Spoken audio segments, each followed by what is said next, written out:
The most common cause of Ford Transit custom alarms going off randomly is faulty door or bonnet switches.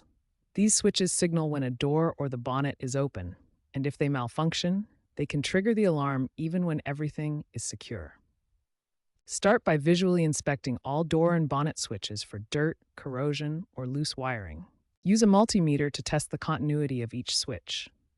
A good switch will show continuity when closed and no continuity when open. Clean the contacts with electrical cleaner, apply dielectric grease, and ensure the wiring is secure. A faulty switch needs replacing.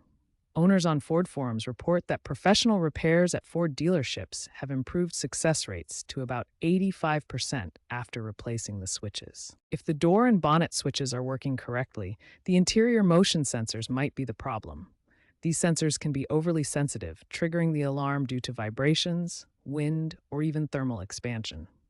First, try adjusting the sensitivity of the interior sensors if your model allows it. If the problem persists, locate the interior sensors typically on the roof or near the rearview mirror and carefully clean them with a soft cloth. Applying dielectric grease to the sensor contacts can also help.